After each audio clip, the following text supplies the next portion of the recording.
Hi, my name is Dr. Ray Nanis, and I want to welcome you to our office. You're going to be watching this video for one out of two reasons.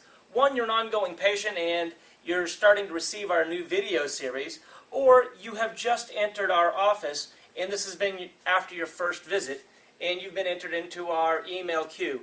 I'm going to strongly encourage you to continue watching your emails because on the next several weeks what's going to happen is we're going to be discussing many of the facets of what chiropractic is, what health is, and how do you become truly optimally healthy, because that's our goal. So we are very, very committed to not only helping you through chiropractic, but helping you in your entire life to become stronger, healthier, and being able to fully express what we would consider wellness.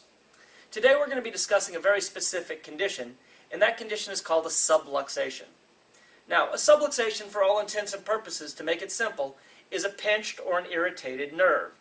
And most of the time I ask people the question, what's a subluxation? I want them to remember it's a pinched nerve. We're going to get a little bit more complicated than that, but that's the basis of it. Now, how do we get a subluxation? These things date all the way back to our birth process. We learn how to walk, we ride our bikes, we slip, we fall. The biggest thing is we sit for thousands of hours. In order just to get through school, we sit for almost 20,000 hours to get from kindergarten through high school. Then most of us, especially in the North Dallas area, we have jobs that require sitting in front of a computer. So you're sitting for up to 2,000 hours per year. The average American wakes up in the morning, sits and has breakfast, sits, drives to work, sits at their office, sits in their car to drive home, and then goes home and sits again to watch TV. We spend so much of our life sitting, and it's that inactivity that actually causes a big portion of the problem.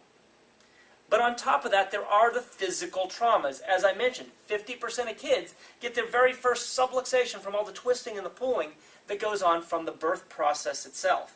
Then we learn to walk, we ride our bikes, we have slips, we have falls, you name it. Many of us have had car accidents, especially if you live in this North Dallas area. The average is that you're going to have at least a fender bender every 7 years. And what most people don't understand is that even a fender bender under 5 miles an hour can produce tons of force to the human body and not really even damage the car. Sometimes you won't even notice that you had problems for years, sometimes even decades later. The problem is these bones can be knocked out of alignment, they can be put pressure on the nerves, and those nerves and bones can start the process of degeneration. And over a period of time, not only will we lose the natural curves of the spine, we'll start to have the discs start to thin and wear out. The discs are the cushions in between the bones. And eventually the bones themselves can actually start to change and maybe even fuse together.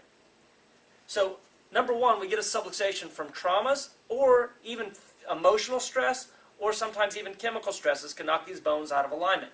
They can start the degeneration process, they can degenerate, rot, and decay, and they can do that for years to decades, and you may not even know it.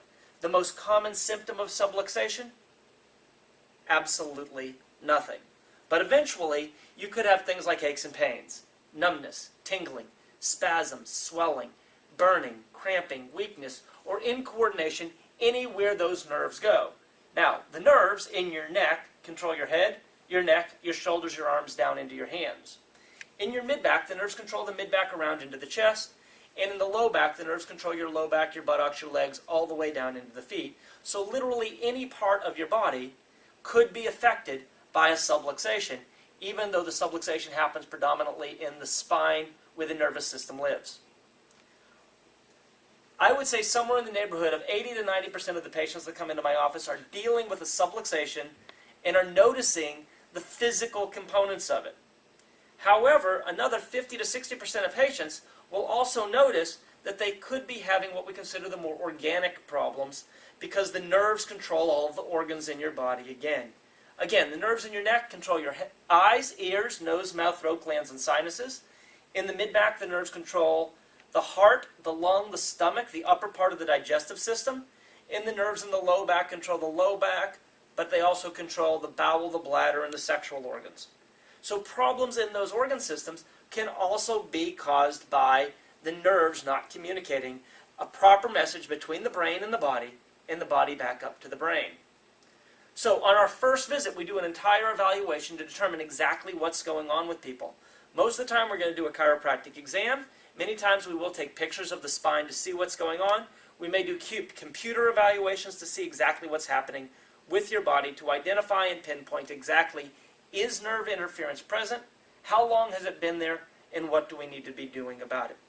I want to thank you for taking some time to view our video this week, and I look forward to talking with you next week as well.